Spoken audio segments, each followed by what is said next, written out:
ನಮಸ್ಕಾರ ವೀಕ್ಷಕರೇ, ಗೃಹಲಕ್ಷ್ಮಿ ಯೋಜನೆಯ 12 ಹಾಗೂ 13ನೇ ಕಂತಿನ ಹಣ ನಾಳೆ 12 ಜಿಲ್ಲೆಗಳಿಗೆ ಬಿಡುಗಡೆ ಆಗ್ತಾ ಇರುವಂತದ್ದು ವೀಕ್ಷಕರೇ.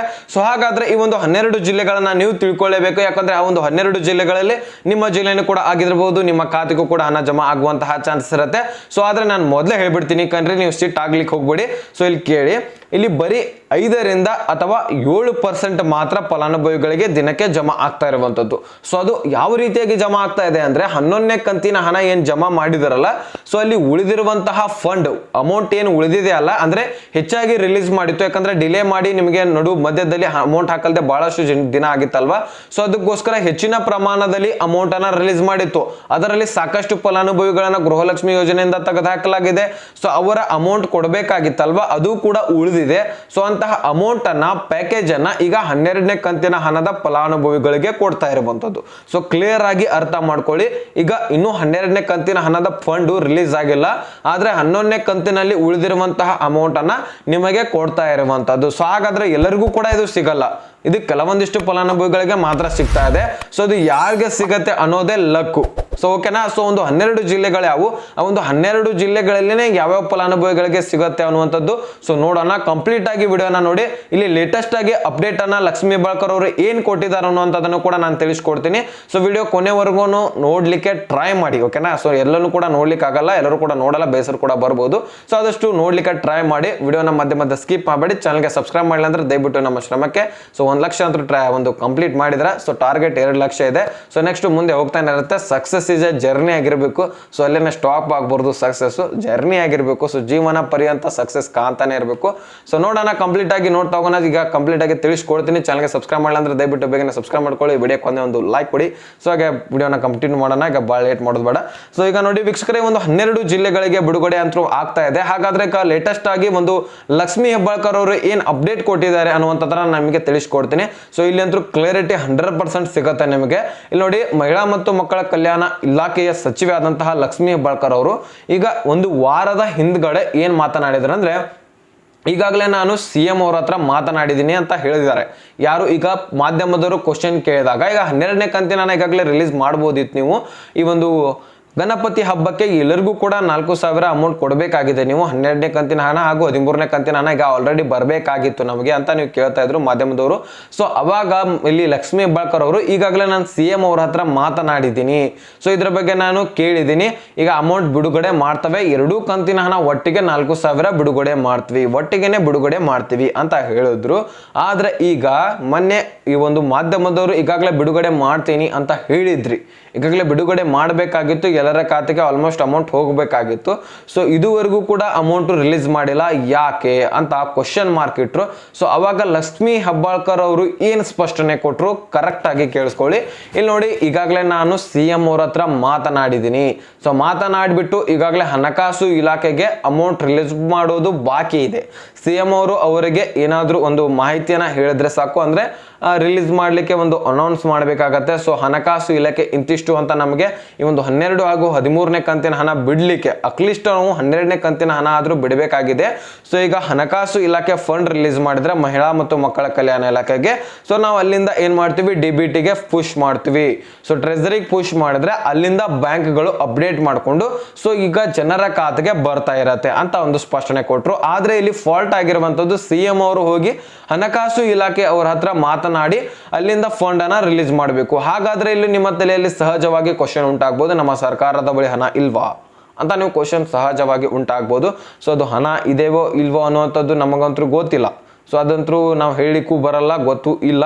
ಸೊ ಅದು ಯಾವಾಗ ಇಲ್ಲಿಂದ ಹಣ ಬರುತ್ತೆ ಸರ್ಕಾರಕ್ಕೆ, ಸರ್ಕಾರ ಯಾವಾಗ ರಿಲೀಸ್ ಮಾಡುತ್ತೆ ಅಂತ ಹೇಳಿಕ್ ಬರಲ್ಲ. ಇಲ್ಲಿ ಅವ್ರು ಏನು ಇಂಪಾರ್ಟೆಂಟ್ ಅಂದ್ರೆ ಆ ಕಂಟೆಂಟ್ಗಳನ್ನ ಒಂದು ಮಾಹಿತಿಯನ್ನ ಹೊರಡಿಸ್ತಾ ಇರ್ತಾರೆ. ಸೊ ಅದನ್ನ ನಿಮ್ಮ ಹತ್ರ ತಂದು ತಲುಪಿಸೋದು ನಮ್ಮ ಕೆಲಸ ಆಗಿರುತ್ತೆ. ಸೊ ಅದನ್ನ ನಾವು ಅಚ್ಚುಕಟ್ಟಾಗಿ ಮಾಡ್ತಾ ಇದೀವಿ. ಸೊ ನೀವು ಕನ್ಫ್ಯೂಸ್ ಆಗ್ಬೇಡಿ, ಇವ್ರೇನು ಸುಳ್ಳು ಹೇಳ್ತಾ ಇದ್ರೆ ಅದು ಅಂತ ನೀವು ಅನ್ಕೋಬಹುದು, ಅನ್ಸತ್ತೆ ಬಿಡಿ ಅದು ನಿಮ್ಗೆ. ಯಾಕಂದ್ರೆ ಅಮೌಂಟ್ ನಿಮ್ಮ ಖಾತೆಗೆ ಬಂದ್ರೆ ಮಾತ್ರ ಅದು ನಿಜ. ಸೊ ಅವ್ರು ಹೇಳಿರುವಂತಹ ಮಾಹಿತಿಯನ್ನ ನಿಮ್ಗೆ ಹೇಳ್ತಾ ಇದ್ರೆ ಅದು ಸುಳ್ಳು. ಅಲ್ಲ ವೀಕ್ಷಕರೇ, ಅವರು ಅವರು ಏನು ಮಾಹಿತಿಯನ್ನು ಮಾಧ್ಯಮದಲ್ಲಿ ತಿಳಿಸ್ತಾರೆ ನೋಡಿ, ಅದನ್ನು ಮಾಧ್ಯಮದವರು ನಿಮಗೆ ತಲುಪಿಸ್ತಾರೆ. ನಾವು ಕೂಡ ತಲುಪಿಸುವಂತಹ ಕೆಲಸವನ್ನೇ ಮಾಡ್ತಾ ಇರುವಂಥದ್ದು. ಸೊ ಅದು ಬಿಟ್ಟು ನೀವು ತಲೆ ಕೆಡಿಸ್ಕೋಬೇಡಿ. ಈಗ ಅವರಂತರೂ ಇಷ್ಟು ಹೇಳಿದ್ದಾರೆ. ಸೊ ಈಗ ಹಣಕಾಸು ಇಲಾಖೆಯಿಂದ ಫಂಡ್ ರಿಲೀಸ್ ಮಾಡ್ತಾ ಇದ್ದೀವಿ, ಸೊ ಅದನ್ನು ನಿಮ್ಮ ಖಾತೆಗೆ ಜಮಾ ಮಾಡ್ತೇವೆ ಇನ್ನು ಒಂದು 2 ದಿನಗಳಲ್ಲಿ ಅಂತ ಒಂದು ಸ್ಪಷ್ಟನೆಯನ್ನು ಕೊಟ್ಟಿದ್ದಾರೆ. ಸೊ ನೋಡೋಣ, 2 ದಿನಗಳನ್ನ ಕಾಯೋಣ. ಸೊ ಫಂಡ್ ರಿಲೀಸ್ ಆದ್ರೆ ಎಲ್ಲರ ಖಾತೆಗೆ ಜಮಾ ಆಗತ್ತೆ. ಇಲ್ಲಪ್ಪ ಅಂದ್ರೆ ಈ ಒಂದು 11ನೇ ಕಂತಿನಲ್ಲಿ ಸುಮಾರು 1 ಕೋಟಿ ಉಳಿದಿರುವಂತದ್ದು. ಸೊ ಒಂದು ಫಂಡ್ ಅಂತೂ ಒಂದೊಂದು ಸ್ವಲ್ಪ ಜನರಿಗೆ ಜಮಾ ಆಗ್ತಾ ಇರುವಂತದ್ದು. ಕಮೆಂಟ್ಗಳಲ್ಲಿ ಕೂಡ ಒಂದು 5-6 ಕಮೆಂಟ್ಗಳು ಕೂಡ ಬಂದಿದ್ದಾವೆ. ಸೊ 4,000ನೇ ಜಮಾ ಆಗಿದಾವೆ ಅಂತ ಬಂದಿದ್ದಾವೆ. ಆಲ್ಮೋಸ್ಟ್ ಕಲಬುರಗಿಯಲ್ಲಿರುವಂತಹ ಒಂದು ಫಲಾನುಭವಿಗಳಿಗೆ ಬಂದಿರುವಂತದ್ದು. ಸೊ ಅಲ್ಲಿರುವಂತಹ ಫಲಾನುಭವಿಗಳಿಗೆ ಹೆಚ್ಚಾಗಿ ಕಮೆಂಟ್ ಮಾಡಿರುವಂಥದ್ದು ನನಗೆ. ಸೊ ಅದಕ್ಕೋಸ್ಕರ ನಾನು ನಿಮಗೆ ಹೇಳಿಕೆ ಕೊಡ್ತಾ ಇದ್ದೀನಿ. ಅಂದರೆ ನಾವು ಎಲ್ಲರೂ ಕೂಡ ಕಮೆಂಟ್ ಮಾಡಿದರೆ ನಂಬಬಹುದಿತ್ತು, ಆದರೆ ಬರೀ ಕಡಿಮೆ ಫಲಾನುಭವಿಗಳು ಮಾತ್ರ ಕಮೆಂಟ್ ಮಾಡಿರುವಂಥದ್ದು. ಸೊ ಇದನ್ನು ನಂಬಲೇವೋ ಬೇಡೋ ಅನ್ನುವಂಥದ್ದು ನನಗೆ ಕನ್ಫ್ಯೂಷನ್ ಆಗಿರುವಂಥದ್ದು. ಸೊ ಆದರೆ ನಿಮಗೆ ಕ್ಲಿಯರ್ ಕೊಡ್ತಾ ಇದ್ದೀನಿ ಮಾಹಿತಿ. ಸೊ ನೀವು ನಂಬ್ತೀರಾ ಬಿಡ್ತೀರಾ ನಿಮಗೆ. ನಾನಂತರೂ ಆದಷ್ಟು ಈ ಒಂದು 11ನೇ ಕಂತಿನ ಹಣದಲ್ಲಿ ಉಳಿದಿರುವಂಥ ಅಮೌಂಟ್ ಮಾತ್ರ ರಿಲೀಸ್ ಮಾಡಿದೆ. ಮತ್ತೇನು ಎಕ್ಸ್ಟ್ರಾ ಇಲ್ಲಿಂದ ಒಂದು 12ನೇ ಕಂತಿನ ಹಣಗೋಸ್ಕರನೇ ಅಮೌಂಟ್ ರಿಲೀಸ್ ಆಗಿಲ್ಲ ಇನ್ನೂವರೆಗೂ ಕೂಡ. ಸೊ ರಿಲೀಸ್ ಆದರೆ ನಿಮ್ಮ ಖಾತೆಗೆ ಬರುತ್ತೆ 100%.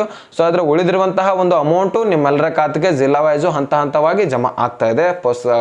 ಅತಿ ಕನಿಷ್ಠ 3 ಅಥವಾ 4% ಫಲಾನುಭವಿಗಳಿಗೆ 100%ನಲ್ಲಿ.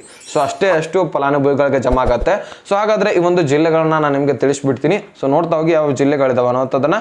ಇಲ್ಲಿ ನೋಡಿ, ಧಾರವಾಡ, ಯಾದಗಿರಿ, ಉತ್ತರ ಕನ್ನಡ, ದಕ್ಷಿಣ ಕನ್ನಡ, ದಾವಣಗೆರೆ, ಉಡುಪಿ, ತುಮಕೂರು, ಕಲಬುರಗಿ, ಚಿತ್ರದುರ್ಗ, ಚಿಕ್ಕಮಗಳೂರು, ಶಿವಮೊಗ್ಗ, ರಾಯಚೂರು, ಚಿಕ್ಕಬಳ್ಳಾಪುರ ಈ ಒಂದು ಜಿಲ್ಲೆಗಳಿಗೆ ಹಣ ರಿಲೀಸ್ ಆಗ್ತಾ ಇದೆ. ಸೊ ಈ ಒಂದು ಜಿಲ್ಲೆಗಳಲ್ಲಿ ನಿಮ್ಮ ಜಿಲ್ಲೆನೂ ಕೂಡ ಆಗಿದ್ರೆ ನಿಮಗೆ ಎಲ್ಲರಿಗೂ ಕೂಡ ಜಮಾ ಆಗೋದಿಲ್ಲ. ಆದರೆ 5ರಿಂದ 7% ಫಲಾನುಭವಿಗಳಿಗೆ ಮಾತ್ರ, ಕಡಿಮೆ ಪ್ರಮಾಣದ ಫಲಾನುಭವಿಗಳಿಗೆ ಅತಿ ಕಡಿಮೆ ಪ್ರಮಾಣದಲ್ಲಿ ಜಮಾ ಆಗ್ತಾ ಹೋಗುತ್ತೆ. ಸೊ ಎಲ್ಲರೂ ಹಿಂದೆ ಜಮಾ ಆಗತ್ತೆ ಅಂತ ನಾನೇನು ಹೇಳಲ್ಲ. ಸೊ ಹೇಳಿಕ್ಕೂ ಬರಲ್ಲ, ಯಾಕಂದ್ರೆ 12ನೇ ಕಂತಿನ ಎಲ್ಲನೂ ಕೂಡ ಫಂಡ್ ರಿಲೀಸ್ ಆಗಿಲ್ಲ. ಆಲ್ಮೋಸ್ಟ್ ಇನ್ನೇನು ಬಿಡುಗಡೆ ಮಾಡೋದು ಬಾಕಿ ಇದೆ ಅಷ್ಟೇ, ಮತ್ತೇನಿಲ್ಲ. ಓಕೆನಾ. ಸೊ ಬ್ಯಾಂಕ್ನವರು ಅಪ್ಡೇಟ್ ಮಾಡ್ಕೊಂಡ್ಬಿಟ್ರೆ ಹಣಕಾಸು ಇಲಾಖೆಯಿಂದ ಅಮೌಂಟ್ ಬಂದ ತಕ್ಷಣ ಸೊ ನಿಮ್ಮೆಲ್ಲರ ಖಾತೆಗೆ ಪಟ ಅಂತ ಅಮೌಂಟ್ ಜಮಾ ಆಗ್ತಾ ಹೋಗುತ್ತೆ. ಸೊ ಇದ್ರ ಬಗ್ಗೆ ಸಂಪೂರ್ಣವಾಗಿ ನಿಮಗೆ ಕ್ಲಿಯರಿಟಿ ಕೊಟ್ಟಿದ್ದೀನಿ. ಸೊ ಜಿಲ್ಲೆಗಳನ್ನು ಕೂಡ ತಿಳಿಸಿದ್ದೀನಿ. ಸೊ ಒಂದು ಜಿಲ್ಲೆದವರು ನಿಮ್ಮ ಸ್ನೇಹಿತರಲ್ಲಿ ಇರ್ತಾರೆ, ಸೊ ಅವ್ರಿಗೆಲ್ಲರಿಗೂ ಕೂಡ ಶೇರ್ ಮಾಡಿ ಆದಷ್ಟು ನಿಮಗೆ ಜಮಾ ಆಗತ್ತಾ ಅನ್ನುವಂಥದ್ದನ್ನ ಬ್ಯಾಂಕ್ ಅಕೌಂಟ್ನಲ್ಲಿ ಚೆಕ್ ಮಾಡಿ. ಯಾಕಂದ್ರೆ ಬಹಳಷ್ಟು ಜನರದು ಮೆಸೇಜ್ ಬರ್ತಾ ಇದೆ, ಆದರೆ ಅಕೌಂಟ್ನಲ್ಲಿ ಹಣನೇ ಇಲ್ಲ. ಸೊ ಇಂತಹ ಒಂದು ಪರಿಸ್ಥಿತಿನೂ ಕೂಡ ಬಹಳಷ್ಟು ಫಲಾನುಭವಿಗಳಿಗೆ ಬಂದಿದೆ. ವೀಕ್ಷಕರ ಇಲ್ಲಿ ಕೇಳಿ, ಬಹಳಷ್ಟು ಜನರು ಕೂಡ EMI ನಿಂದ ಒಂದು ಸಾಲವನ್ನ ಮಾಡಿರ್ತೀರ, ಅಥವಾ ಒಂದು ಫ್ರಿಜ್ ಆಗಿರಲಿ, ಟಿವಿ ಆಗಿರಲಿ, ಟ್ರೆಜರಿ ಆಗಿರಲಿ, ಅಥವಾ PC ಆಗಿರಲಿ, ಅಥವಾ ಮೊಬೈಲ್ ಆಗಿರಲಿ, ಸಾಕಷ್ಟು ಒಂದು ವಸ್ತುಗಳನ್ನು ಖರೀದಿ ಮಾಡಿರ್ತೀರಾ. ಸೊ ಆಗ ಆ ಒಂದು EMI ಕಟ್ಲಿಕ್ಕೆ ಆಗಿರಲ್ಲ. ಸೊ ಆ ಒಂದು EMI ಕೂಡ ನಿಮಗೆ ಕಟ್ ಆಗ್ಬೋದು ಅಲ್ಲಿಂದ. ಸೊ ಕಟ್ ಆದ ತಕ್ಷಣ ನಿಮ್ಗೆ ಏನಾಗುತ್ತೆ, ಅಮೌಂಟ್ ಬಂದಿಲ್ಲ ನಮಗೆ, ಆದರೆ ಮೆಸೇಜ್ ಬಂದಿದೆ ಅಂತ ಕೂಡ ಅನಿಸ್ಬೋದು. ಅವರು EMI ಕಟ್ಟೋ ತಕ್ಷಣ ಒಂದು ಅಮೌಂಟ್ ಡೆಬಿಟೆಡ್ ಅಂತ ಕಳಿಸೋದಿಲ್ಲ. ಹೆಚ್ಚಾಗಿ ಒಂದೊಂದು ಸರ್ವರ್ ಒಂದು ತಾಂತ್ರಿಕ ದೋಷದಿಂದ ಕಳಿಸಿರಲ್ಲ. ಸೊ ಆ ರೀತಿನೂ ಆಗಿರ್ಬೋದು. ಇನ್ನೊಂದು ಇದೆ, ಸೊ ನಮ್ಮ ಯಾವ ರೀತಿಯಾಗಿ EMI ಇಲ್ಲ, ನಮ್ದು ಏನೂ ಇಲ್ಲ, ಆದರೂ ಸಹಿತ ಕಟ್ ಆಗಿಲ್ಲಪ್ಪ ನಮ್ಮದು ಅಂತ ನೀವು ಅನ್ಕೋಬಹುದು. ಆದರೂ ಮೆಸೇಜ್ ಬರ್ತಾ ಇದೆ, ಆದರೆ ಅಮೌಂಟ್ ಜಮಾ ಆಗ್ತಾ ಇಲ್ಲ ಅಂತ ಅನ್ಬೋದು. ಇಲ್ಲಿ ಕೇಳಿ, ಸೊ ಬಹಳಷ್ಟು ಜನರದ್ದು ಕೂಡ ಆಗ್ತಾ ಇದೆ. ಸರ್ವರ್ ಇಶ್ಯೂ, ತಾಂತ್ರಿಕ ದೋಷದಿಂದ ಆಗ್ತಾ ಇರುವಂಥದ್ದು. ಸೊ ಇಲ್ಲಿ ಸುಮಾರು 10,000 1 ಕೋಟಿಯನ್ನೇ ಮಾಡುವಾಗ ಈ ರೀತಿ ವ್ಯವಹಾರ ಮಾಡೋದ್ನಾಗ ಒಂದು ಸರ್ವರ್ ಇಶ್ಯೂ ಆಗುತ್ತೆ. ಆದರೆ ಇಲ್ಲಿ 2,000 ಕೋಟಿ ಮತ್ತು ಇಲ್ಲಿ 2,400 ಕೋಟಿ. ಸೊ ಈ ರೀತಿಯಾಗಿ ವ್ಯವಹಾರ ಮಾಡ್ತಾ ಹೋದರೆ ಸಾಕಷ್ಟು ತಾಂತ್ರಿಕ ದೋಷಗಳು ಆಗ್ತಾ ಇರುತ್ತೆ. ಇಲ್ಲಿಂದ ಈ ಗವರ್ನರ್ಸ್ವರು ಒಂದು ಪ್ರಾಬ್ಲಮನ್ನು ತೆಗೆದಾಕ್ಬಿಟ್ಟು ನಿಮಗೆ ಅಮೌಂಟ್ ಹಾಕುವಂತಹ ಕೆಲಸವನ್ನು ಮಾಡ್ತಾ ಇರ್ತಾರೆ. ಸೊ ಓಕೆನಾ. ಸೊ ಇದ್ರ ಬಗ್ಗೆ ಇಷ್ಟು ಮಾಹಿತಿ ಇದೆ. ಸೊ ಒಬ್ಬೊಬ್ಬರಿಗೆ ಕೂಡ ಮೆಸೇಜ್ ಬರ್ತಾ ಇದೆ, ಯಾರು ತಲೆ ಕೆಡಿಸ್ಕೊಳ್ಳೋಕೆ ಹೋಗಬೇಡಿ. ಇದಕ್ಕೆ ಸೊಲ್ಯೂಷನ್ ಏನೂ ಇಲ್ಲ. ಸೊ ಅದಾಗೇನೆ ಅಮೌಂಟ್ ನಿಮ್ಮ ಖಾತೆಗೆ ಬರುತ್ತೆ ಅಷ್ಟೇ. ಅಲ್ಲಿ ಏನು ಕ್ರೆಡಿಟ್ ಅಂತ ಏನು ಬಂದಿರತ್ತಲ್ಲ, ಸೊ ಅದ್ರ ಬಗ್ಗೆ ಏನು ತಲೆ ಕೆಡಿಸ್ಕೊಳ್ಬೇಡಿ. ಮತ್ತೆ ನಿಮ್ಗೆ ಬರಬೇಕಾಗಿರುವಂತಹ ಅಮೌಂಟ್ ಬರುತ್ತೆ. ಆ ಮೆಸೇಜ್ ಬಂದವರು ಆ ರೀತಿ ಬಂದರೆ ಏನು ತಲೆ ಕೆಡಿಸ್ಕೊಳ್ಳೋಕೆ ಹೋಗಬೇಡಿ. ಓಕೆನಾ. ಸೊ ಇದ್ರ ಬಗ್ಗೆ ಸಂಪೂರ್ಣವಾಗಿ ಅರ್ಥ ಆಗಿದ್ರೆ ಲೈಕ್ ಮಾಡಿ, ನಿಮ್ಮ ಸ್ನೇಹಿತರಿಗೆ ಶೇರ್ ಮಾಡಿ, ಸಬ್ಸ್ಕ್ರೈಬ್ ಮಾಡಿ ಅಂತ ಹೇಳ್ತಾ ಮತ್ತೆ ಮುಂದಿನ ಮಾಹಿತಿ ಸಿಗೋಣ. ಸೊ ಇಲ್ಲಿ ತನಕ ಬಾಯ್ ಬೇಡಿ.